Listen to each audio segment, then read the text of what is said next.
un ETF, c'est simple, ça réplique un indice, ni plus ni moins. Quand on s'intéresse à son épargne, on va faire attention aux frais. Les ETF ont des frais maîtrisés. C'est pour ça qu'aujourd'hui, il y a une nouvelle génération d'investisseurs qui va se diriger beaucoup vers les ETF. Est-ce que tu peux nous donner la définition d'un ETF et comment ça fonctionne ? ETF, ça veut dire Exchange Traded Fund. Donc c'est un fonds qu'on va pouvoir acheter et vendre comme une action en bourse. La particularité de la majeure partie des ETF, c'est qu'ils répliquent des indices comme le CAC 40, le Nasdaq, le MSCI World, le S&P 500. Et donc en une seule transaction, on comprend qu'on va avoir accès à un panier entier de différentes actions d'un indice. On associe ETF et frais réduits. Et donc souvent, les investisseurs font l'erreur de penser que le meilleur ETF sur une zone donnée, ça va être l'ETF qui a le moins de frais. Ce qui est faux. En fait, c'est pas parce que tu as deux ETF CAC 40, l'un qui va être à 0,20 et l'autre qui va être à 0,10, que celui à 0,10 va afficher une meilleure performance à la fin de l'année. En fait, ce qu'il faut regarder, c'est beaucoup plus simple, si on veut comparer des ETF, c'est la performance réelle à la fin de l'année. Par rapport à l'indice, donc. C'est quoi ta plus grosse erreur sur les ETF ? Alors ça va peut-être te faire rire, mais c'est de ne pas avoir commencé plus tôt. Je m'y attendais à cette réponse. Et c'est peut-être... Bonjour à toutes et à tous, bienvenue dans ce nouvel épisode du podcast Soyons Cash, le podcast qui rend la finance plus simple, plus claire et surtout utile pour votre épargne. Ici, on parle de marché, investissement et gestion d'actifs, avec un objectif, vous donner des clés de lecture pour mieux comprendre et mieux décider. Pour ce nouvel épisode, j'ai le plaisir de recevoir Jérémy Toubiana, directeur du développement ETF chez BNP Paribas Asset Management. Avec Jérémy, on va parler d'un sujet devenu incontournable aujourd'hui, les ETF. Comment les utiliser concrètement, quelles erreurs éviter et surtout comment les intégrer intelligemment dans une allocation et votre portefeuille. Quand on parle ETF en France, Jérémy fait partie de ceux qui ont largement contribué à démocratiser ce type de produit auprès des investisseurs. L'idée de cet épisode est simple, aller au-delà de la définition et vous donner une vision claire, concrète et utile. Jérémy, bonjour. Avant de rentrer dans le vif du sujet, peux-tu nous présenter en quelques mots BNP Paribas Asset Management et ton rôle autour des ETF et comment tirer son épingle du jeu face aux géants du secteur ? Alors merci Jean-Olivier pour l'invitation. Donc en fait BNP Paribas Asset Management, c'est un acteur majeur, incontournable de la gestion d'actifs en Europe. Nous avons différentes expertises, la gestion de fonds actifs, la gestion d'actifs réels, mais aussi et évidemment la gestion d'ETF. Donc en fait on a différentes typologies d'ETF aujourd'hui dans notre gamme, des ETF actions, des ETF obligataires, des ETF thématiques, des ETF ESG. Aujourd'hui on propose ces produits à différents types d'investisseurs, des investisseurs institutionnels, compagnies d'assurance, caisses de retraite, mais aussi des investisseurs particuliers via les contrats d'assurance vie, les PEA. Et donc, c'est un point majeur de notre écosystème, une activité en forte croissance que nous développons aujourd'hui, notamment en France. Jérémy, en 30 secondes, pour ceux qui n'auraient pas suivi notre premier épisode, notre premier podcast sur les ETF, est-ce que tu peux reprendre les grandes lignes de ce que c'est aujourd'hui un ETF ? Et d'ailleurs, j'en profite pour compléter cette question sur est-ce qu'un tracker, c'est l'équivalent d'un ETF ou pas ? Est-ce que tu peux revenir dans les grandes lignes ? Alors, ETF, ça veut dire Exchange Traded Fund. Donc, c'est un fonds qu'on va pouvoir acheter et vendre comme une action en bourse. La particularité de la majeure partie des ETF, c'est qu'ils répliquent des indices comme le CAC 40, le Nasdaq, le MSCI World, le S&P 500. Et donc, en une seule transaction, on comprend qu'on va avoir accès à un panier entier de différentes actions d'un indice. Donc, pour le CAC 40, au lieu d'acheter les 40 valeurs de façon indépendante, je vais acheter un ETF CAC 40 qui va intégrer le package de toutes les actions répliquant l'indice. Et donc, de ce fait, l'ETF va répliquer à la hausse comme à la baisse la performance d'un indice boursier. Et comme l'objectif de gestion est assez simple, les frais d'un ETF sont maîtrisés. Donc ça, c'est un point important. Ensuite, la différence entre un ETF et un tracker, c'est assez subtil. Dis-nous, explique-nous. Tous les ETF sont des trackers, mais tous les trackers ne sont pas des ETF. C'est assez technique. C'est subtil. Pourquoi ? Parce qu'en fait, un ETF, comme je disais, c'est un fonds qui est régi par la réglementation européenne qu'on appelle UCITS, et donc qui intègre des critères de diversification, notamment à l'intérieur du fonds. On peut avoir des trackers sur un seul sous-jacent, donc que sur l'or, que sur une action, par exemple. Donc, de ce fait, c'est pas diversifié. Et donc, c'est pas un ETF UCITS. Mais ça traque, malgré tout, un indice sur, encore une fois, une matière première, par exemple, ou un secteur en particulier. C'est quoi le terme UCITS ? Est-ce que tu peux juste l'expliciter rapidement ? Bien sûr, l'UCITS, c'est une réglementation européenne qui protège les investisseurs, donc qui permet par exemple d'avoir une documentation, par exemple en français, pour les investisseurs français. C'est un point important. Ça intègre aussi des critères de diversification dans l'univers d'investissement. Donc c'est un point important là aussi pour s'assurer que l'investisseur connaît, maîtrise et comprend les produits sur lesquels il investit. Comme tu expliques très très bien les ETF et trackers et que ça réplique l'indice, un indice, ce qui serait intéressant également pour nos auditeurs, c'est de leur expliquer est-ce que ça respecte aussi la pondération, c'est-à-dire le poids de chaque action, parce que tu dis voilà, c'est finalement un ETF, c'est l'ensemble des actions d'un indice, mais est-ce que ça respecte le poids? On sait que par exemple certaines valeurs peuvent peser beaucoup dans un indice, donc est-ce que ça respecte le poids en totalité? L'objectif de l'ETF, c'est vraiment de traquer à la hausse, de répliquer à la hausse comme à la baisse. Donc comment on fait? On respecte le poids de l'indice. Donc même si une action représente un point important dans l'indice, l'ETF va s'assurer d'avoir la même pondération, la même exposition à cette valeur. Donc c'est un point important. L'objectif, c'est pas de faire de la sélection. L'objectif de l'équipe de gestion d'un ETF, c'est de ne pas faire de sélection d'une valeur. C'est vraiment de répliquer l'indice et donc de s'exposer exactement dans les mêmes pondérations aux valeurs constituant un indice. Alors, aujourd'hui, est-ce que tu peux nous dire pourquoi concrètement ça cartonne? Tu nous as dit un petit peu l'explication technique et la définition de l'ETF. Aujourd'hui, j'aimerais savoir pourquoi ça cartonne autant. Alors, je crois que les flux sont très importants, on va y revenir derrière. Tout à fait. Pourquoi ça cartonne? Alors, historiquement, les ETF étaient très utilisés en Europe par des investisseurs institutionnels. Alors qu'aux États-Unis, c'est plutôt une clientèle d'investisseurs particuliers qui investissent sur les ETF. Sauf qu'aujourd'hui, on s'aperçoit qu'en Europe, la tendance est en train de changer et de s'aligner à celle des États-Unis. On voit de plus en plus d'investisseurs particuliers s'intéresser aux ETF. Donc en fait, la croissance des ETF s'explique par une diversification de plus en plus importante de la typologie de clients, historiquement institutionnels en Europe, qui basculent de plus en plus auprès de particuliers via des conseillers en gestion de patrimoine, des banques privées, etc. Et en fait, le sujet, c'est que aujourd'hui, on parle beaucoup d'inflation, on parle beaucoup de fonds euros, de livrets A qui ont des taux de rémunération assez bas. On parle de plus en plus de prise en main de l'épargne. Et donc, dès lors qu'on s'intéresse à l'épargne, à son investissement, on va chercher à investir sur des produits simples, compréhensibles. Et comme on l'a dit, un ETF, c'est simple. Ça réplique un indice, ni plus, ni moins. Et donc, on va plutôt s'intéresser à ce type de produit qu'on va comprendre et pareil, quand on s'intéresse à son épargne, on va faire attention aux frais. Et les ETF ont des frais maîtrisés. Donc, c'est pour ça qu'aujourd'hui, les investisseurs, il y a une nouvelle génération d'investisseurs qui s'intéressent à son épargne et donc qui va se diriger beaucoup vers les ETF. Mais après, effectivement, il y a de plus en plus... Donc aujourd'hui, Jérémy, on peut dire que concrètement, les ETF, c'est simplicité d'accès, c'est coût. C'est les gros points forts aujourd'hui et ce pourquoi aujourd'hui ça cartonne fortement auprès de la génération et puis peut-être une génération d'épargnants qui est de plus en plus jeune. Tout à fait. Et qui est de plus en plus au fait également des ETF. Et il y a un point aussi important, c'est la diversification. Souvent, quand on veut investir en bourse, on ne sait pas exactement si on doit acheter telle action, ou on va en acheter 2, 3, mais est-ce que c'est vraiment diversifié? La particularité d'un ETF, c'est que on va s'exposer à un panier entier de valeurs. On peut parler de l'indice S&P 500, 500 valeurs, MSCI World, ça peut être 1300 valeurs. Donc, en une transaction, j'ai accès à un panier entier d'actions ou d'ailleurs d'obligations. En respectant le poids de chacune des actions dans l'indice en plus. Alors, est-ce que tu pourrais revenir sur les flux en Europe des ETF? Je crois que tu as des derniers chiffres à nous donner. Et plus globalement, est-ce qu'aujourd'hui, on peut dire que le marché est encore en croissance sur les ETF? Alors, oui, l'année dernière, par exemple, en 2025, ça a été une année record dans l'industrie des ETF. Cette année, on est au-dessus du niveau de collecte de l'année dernière. Donc, on peut s'attendre à ce que la collecte soit encore record cette année. En 2026. En 2026. Ah oui, c'est incroyable. Donc, la collecte se fait plutôt sur la partie action, ça représente 80%, obligations 20%. Sur la partie action, ce qui collecte beaucoup, c'est plutôt les actions monde.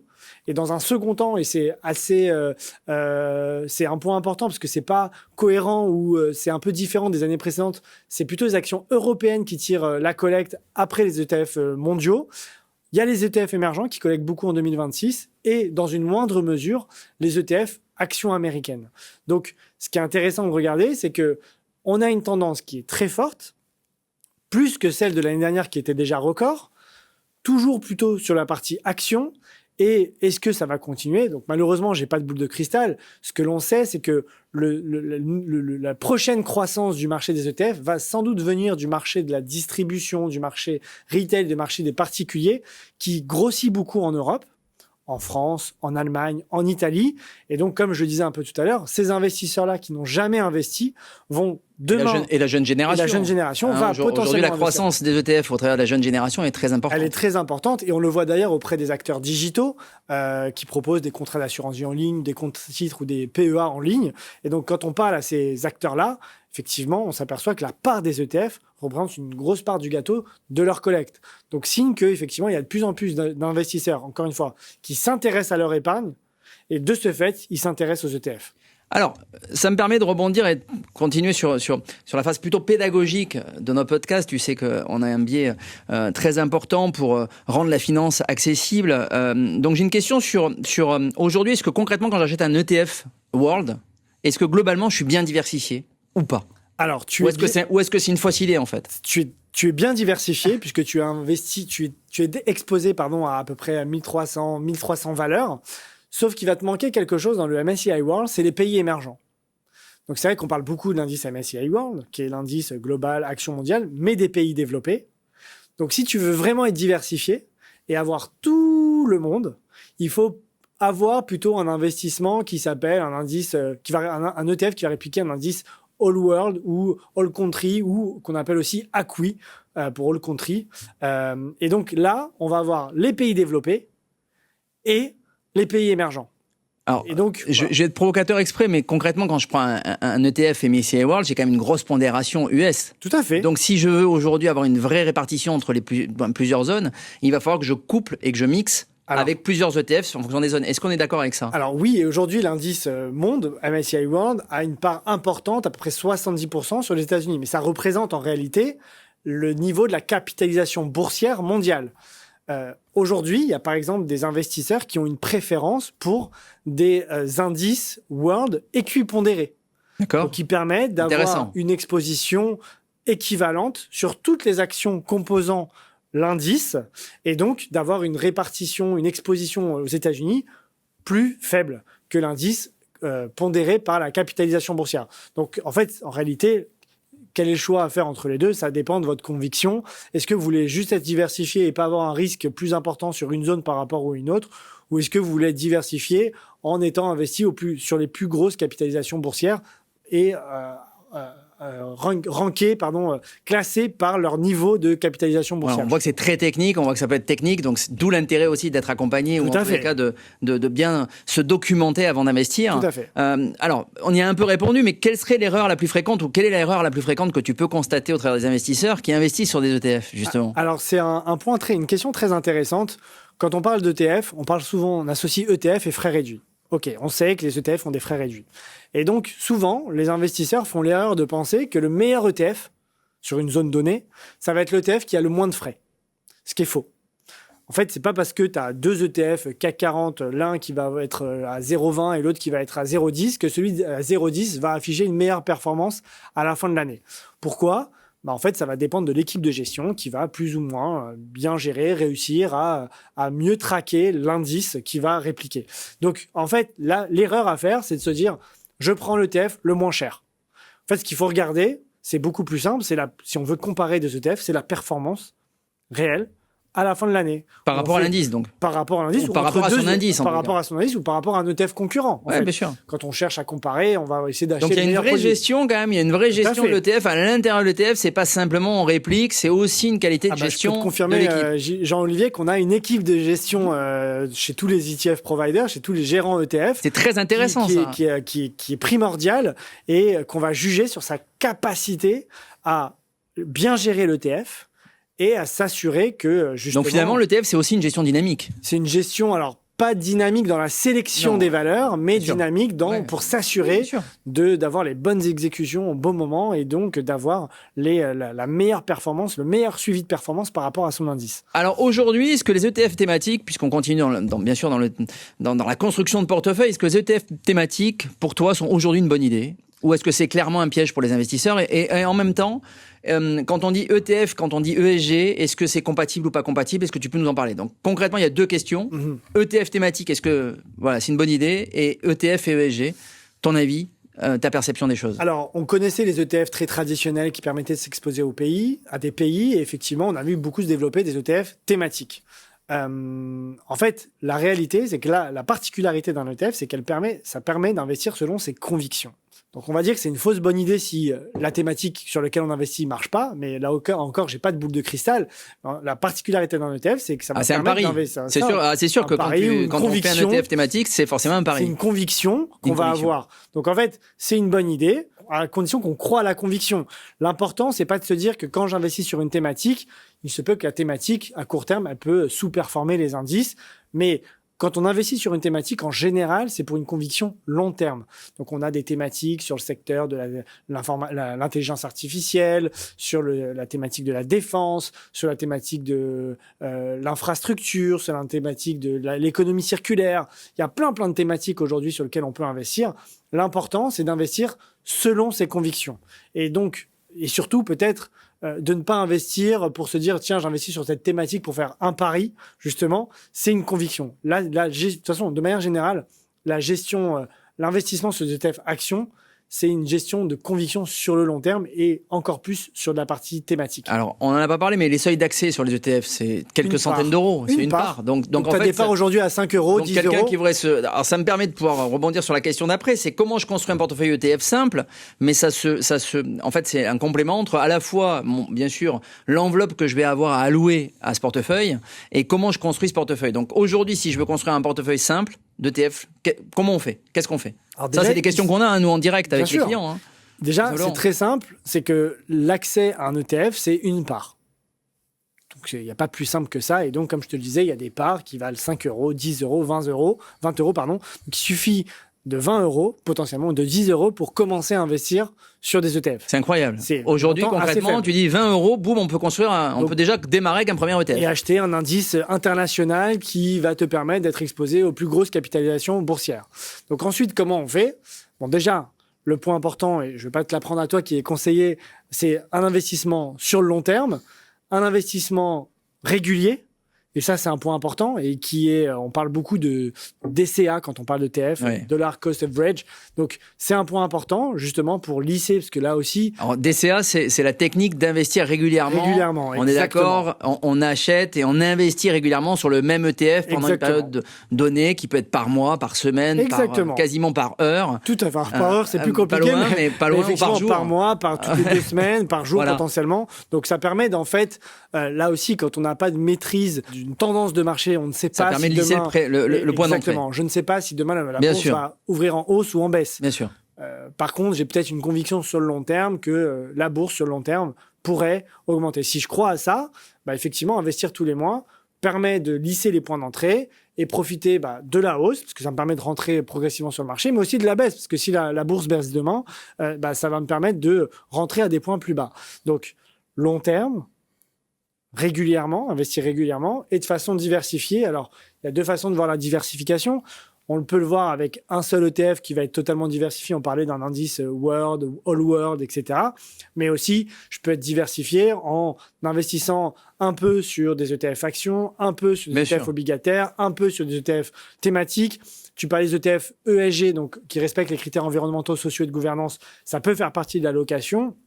Et donc aujourd'hui, la diversification est importante. L'important, encore une fois, c'est d'investir selon ses convictions. Si j'ai une conviction... De toute façon, tu l'as dit, 20 euros, ticket d'accès, ticket d'entrée pour un ETF. Donc à partir de là, ça laisse le champ des possibles. Exactement. Pour construire un portefeuille assez diversifié, avec une centaine, 200, 300 euros par mois, où on investit en fonction des zones géographiques ou des éléments sur lesquels soit on a des convictions, soit on considère que c'est le bon investissement. Tu vois bien que si tu veux investir 100 euros par mois avec 20 euros, avec 100 euros par mois sur des ETF qui vaudraient 20 euros, tu peux en acheter 5. Bien sûr. Donc 5 ETF, tu peux faire avec des zones différentes, avec des indices différents et des convictions différentes. On est OK. Alors justement, aujourd'hui, combien pour toi combien d'ETF maximum dans un portefeuille? Alors, c'est très théorique, mais des fois on a des clients qui nous interrogent, des épargnants qui nous disent combien je dois mettre d'ETF, comment je dois sélectionner les ETF. Donc ça, on a un peu répondu et très clairement, ça fait partie des sujets. Donc et comment je diversifie mes zones?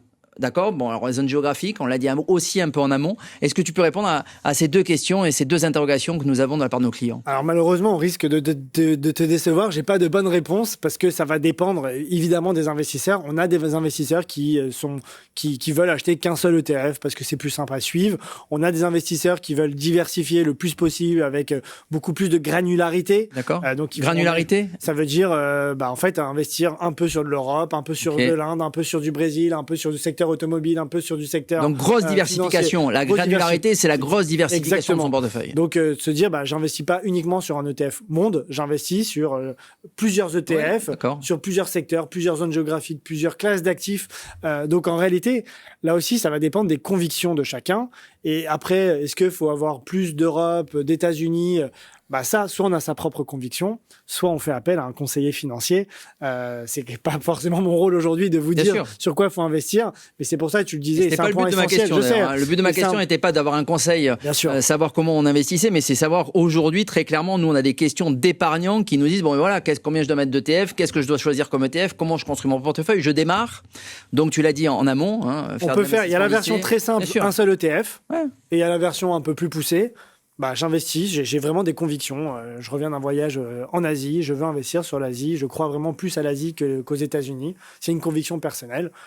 Et donc voilà, donc c'est vraiment propre à chacun. Alors, autre sujet, mais qui est aujourd'hui important, puisque tu l'as dit toi-même, aujourd'hui un ETF World, c'est 70% d'US. Aujourd'hui, on est dans la zone euro, on a des euros.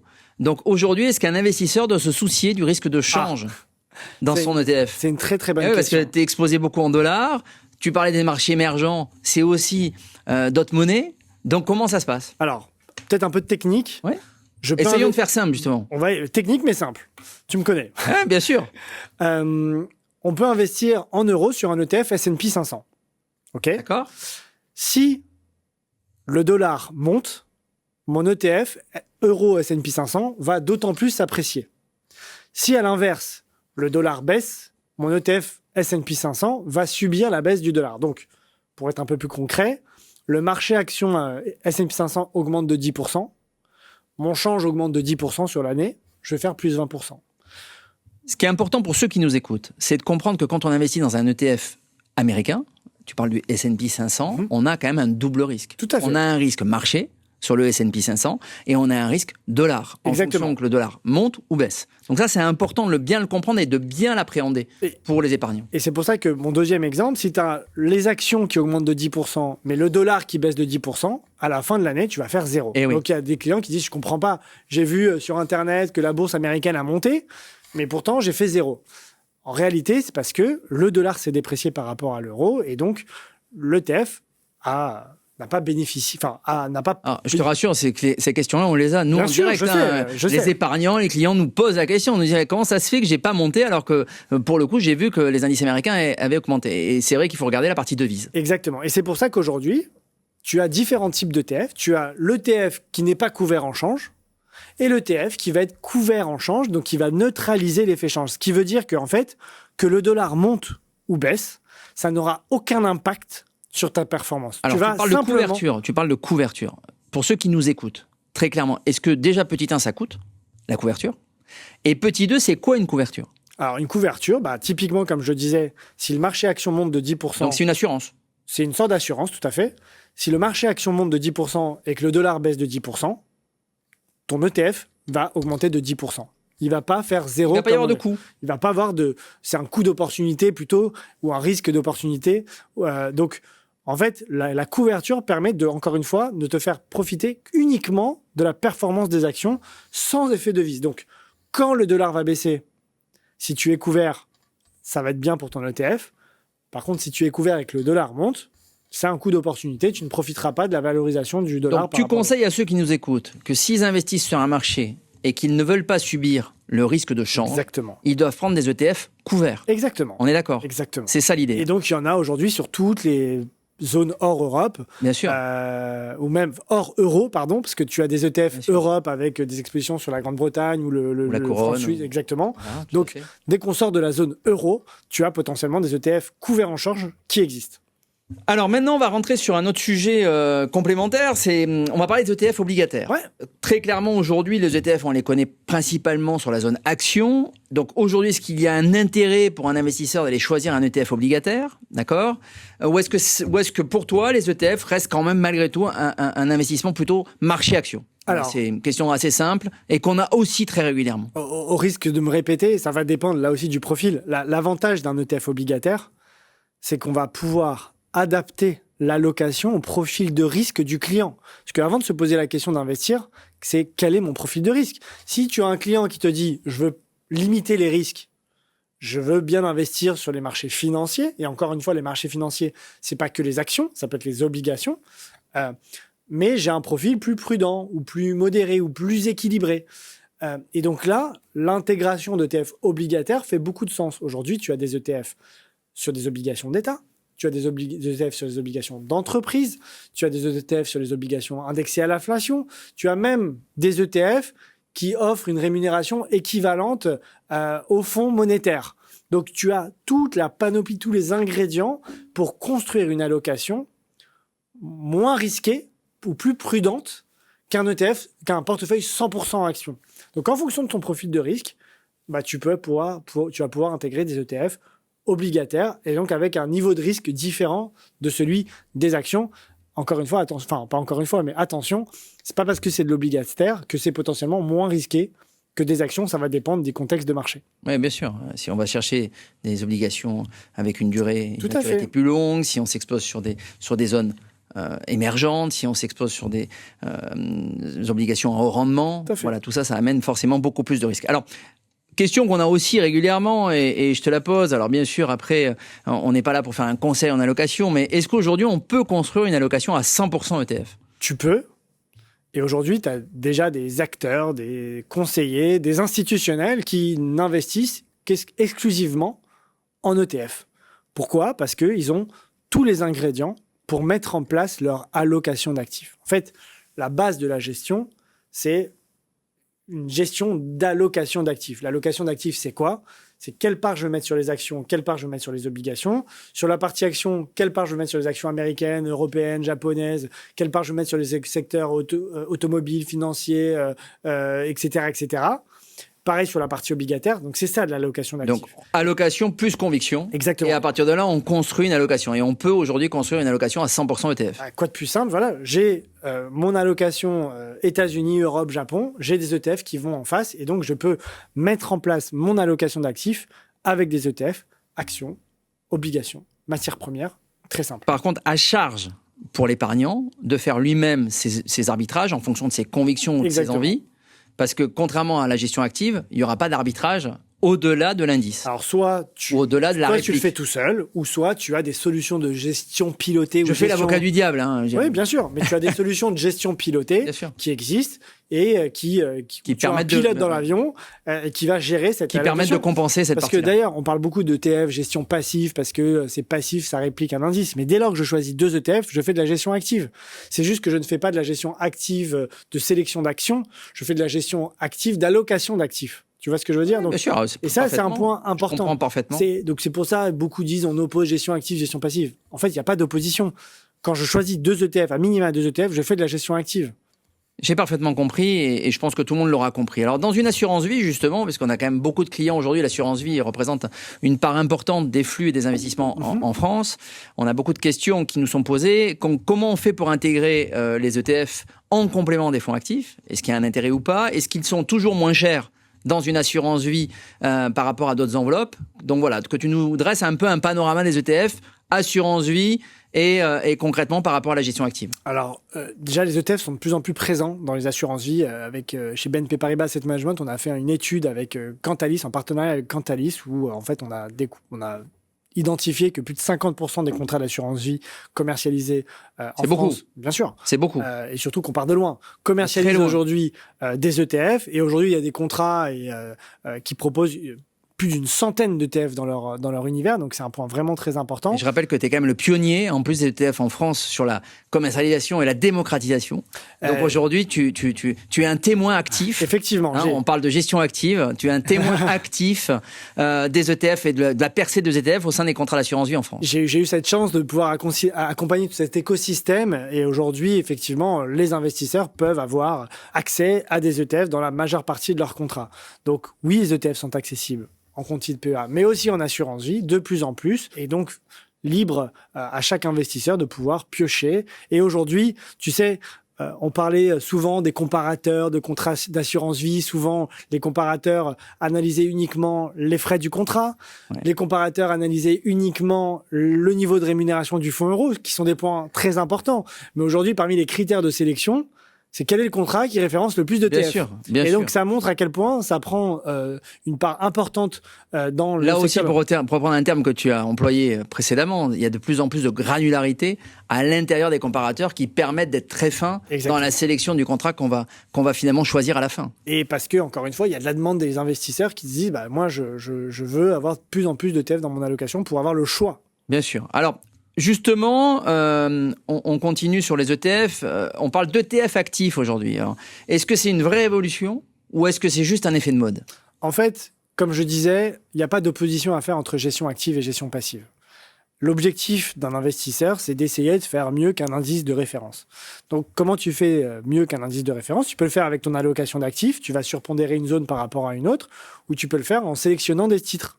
Et donc aujourd'hui, la particularité des ETF actifs, donc c'est une tendance qui effectivement croît beaucoup. L'année dernière, collecte record. Est-ce que tu peux nous expliquer ce que c'est un ETF actif ? Très clairement, très simplement. C'est exactement la même chose qu'un fonds actif, sauf que en fait, comme c'est intégré dans un format ETF, une enveloppe ETF, on va pouvoir l'acheter et le vendre en continu. Donc une gestion active qu'on va acheter à 10h et la revendre à 10h03. Alors qu'un fonds actif classique, tu l'achètes qu'à une seule valeur dans la journée, à la fin de la journée. D'accord ? Il y a un cours inconnu. Un ETF actif, tu vas pouvoir l'acheter et le vendre à cours connu. Et en plus de ça, les frais vont être plus maîtrisés. Finalement, comme une valeur traditionnelle du marché. Exactement. C'est comme si tu as acheté un titre, mais là, pareil, tu vas acheter un ensemble d'actifs, de titres, sauf que la différence avec un ETF passif, c'est que l'ETF actif, tu vas avoir un gérant qui va sélectionner les valeurs, donc qui va avoir un objectif de faire mieux que le CAC 40, que le S&P 500. Et donc, c'est une tendance de fond. On voit la croissance l'année dernière, année record. Cette année, on a une tendance très, très forte. On voit de plus en plus d'acteurs lancer leur propre stratégie parce que les clients veulent des ETF passifs, mais ils veulent aussi des ETF actifs. Alors, dans les ETF actifs, c'est vraiment de l'automatisation ou est-ce qu'il y a une équipe de gestion derrière ? C'est la question. Il y a deux types de gestion active, deux types d'approche de gestion active. Mais encore une fois, rien de nouveau dans la partie ETF. Tu as les modèles quantitatifs, donc des gestions qu'on appelle systématiques quantitatives, et tu as des gestions dites discrétionnaires. Donc le premier, c'est un modèle qui est mis en place et qui définit l'allocation, mais c'est défini par des équipes de gestion humaines. Dans la deuxième partie, c'est un gérant en fonction de ses propres convictions qui va décider de surpondérer ou sous-pondérer une valeur donnée. Ok, alors ça me permet de te demander, est-ce qu'on peut battre le marché avec des ETF ? Tu y as un peu répondu, mais donc je te pose cette question. Est-ce qu'aujourd'hui on peut battre le marché grâce aux ETF ? La réponse est oui, et encore une fois la question c'est quel est ton indice de référence ? Est-ce que ton marché c'est le CAC 40 ? Est-ce que ton marché c'est le marché américain, etc. Donc tu as deux façons de potentiellement le battre. Ton allocation d'actifs, donc est-ce que je mets plus d'actions que d'obligations ? Est-ce que je mets plus d'États-Unis que d'Europe ? Ou ta gestion de conviction. Donc, ta gestion active, je vais faire une allocation pour chercher à faire mieux qu'un indice classique. Alors, dernière question sur la partie ETF purement technique et pédagogique. Liquidité des ETF, est-ce que c'est un vrai sujet ou un faux problème ? En fait, c'est souvent une question qu'on nous pose. Quand on parle de liquidité d'un ETF, le point important, c'est la liquidité du sous-jacent. Est-ce que l'indice que je vais répliquer, il est liquide ou pas ? Pour être concret, tu peux avoir un ETF S&P 500 qui fait 10 millions d'euros. Alors aujourd'hui, les ETF S&P 500 font plusieurs milliards d'actifs sous gestion. Mais je prends une petite taille exprès, 10 millions d'euros. Si toi, tu veux investir 100 millions d'euros sur cet ETF-là, donc investir 100 millions d'euros sur un ETF qui fait que 10 millions d'euros, est-ce que c'est faisable ou pas ? Et la réponse est oui. Aujourd'hui, l'indice S&P 500 peut absorber très facilement un investissement de 100 millions d'euros. Donc la liquidité, quand on parle de liquidité d'un ETF, c'est un peu la face cachée de l'ETF. C'est pas la liquidité que l'on voit dans le carnet d'ordre, c'est la liquidité du sous-jacent. Donc évidemment, un ETF États-Unis sera beaucoup plus liquide qu'un ETF Chine, par exemple, ou un ETF Turquie ou Brésil. Et donc, ce qui est important, ça dépend le marché, en fait. Ça dépend du marché. Tu es en train de nous dire, voilà, très clairement, en fonction du marché, la liquidité sera en fait plus ou moins assurée. Exactement. Ça dépend pas de l'ETF, ça dépend de l'indice qui réplique. On l'a dit tout à l'heure, si je me mets sur des grandes valeurs françaises, j'aurai plus de liquidité que sur les petites valeurs françaises. L'important, c'est la liquidité du de la même manière, c'est exactement pareil sur finalement une gestion active. Alors, on peut avoir la même problématique de liquidité. En fait, je le rappelle, un ETF est un fonds. Ouais. Donc, que ça soit un fonds actif ou un fonds passif, l'univers d'investissement est le même. Donc, c'est juste que la particularité d'un ETF, c'est que ça s'achète et se vend en continu.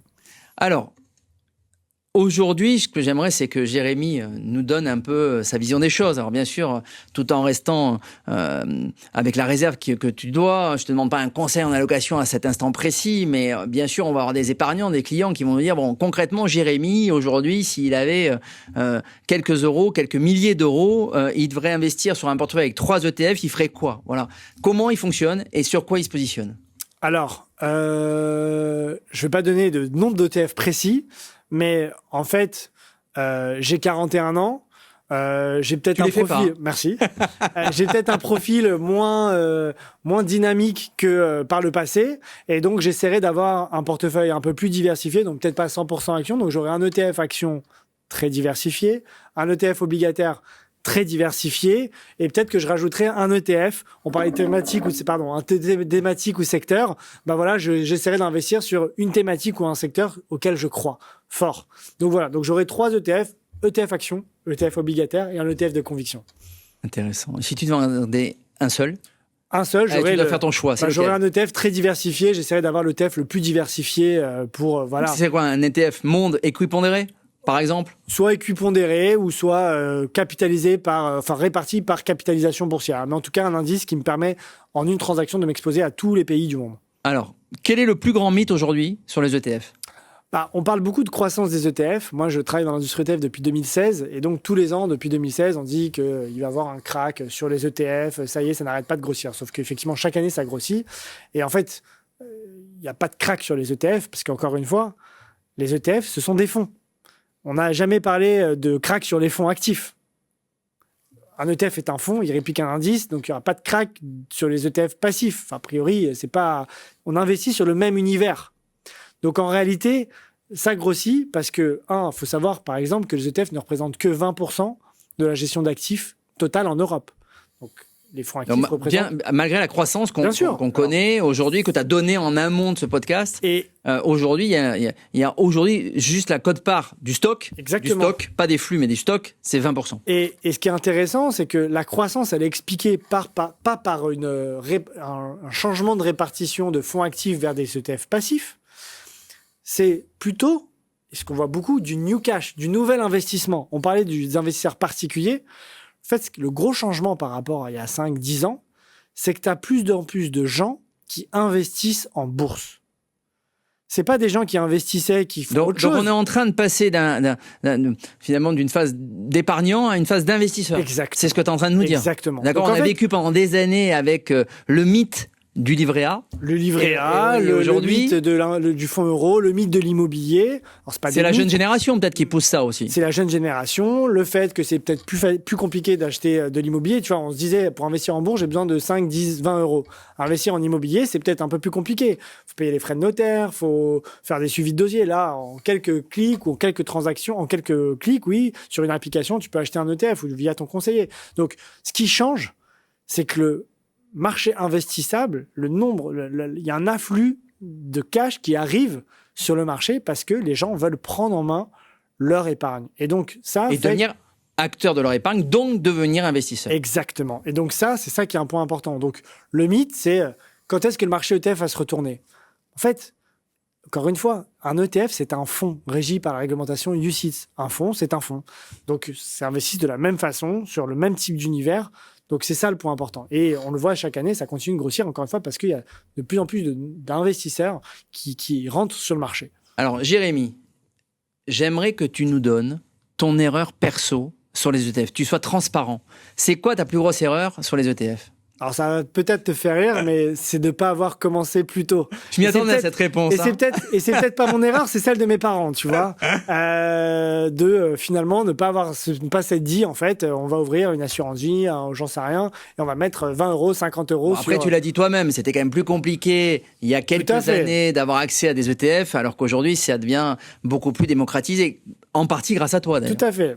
Enfin, pas tout à fait. Mais oui, c'est plus démocratisé. Alors, content d'avoir pu contribuer à ça. Mais voilà, l'erreur, c'est de pas avoir pris conscience, ou en tout cas, et c'est mon erreur évidemment, mais c'est aussi l'erreur de l'enseignement. C'est vrai qu'on nous enseigne pas à l'école qu'il faut prendre. On nous enseigne la finance de marché, la finance d'entreprise, mais on n'a pas de cours de finance personnelle. Alors que c'est primordial, c'est hyper important. On l'a dit en amont, la pédagogie financière est de convertir finalement un pays d'épargnants en investisseurs. C'est un travail, c'est un vrai apprentissage quotidien. Et c'est des basiques, en fait, qu'on pourrait avoir 1 heure de cours, même à la faculté, même à l'université. Alors moi j'ai une question, Jérémy. Dis-moi si tu as mis en place des ETF pour tes enfants alors.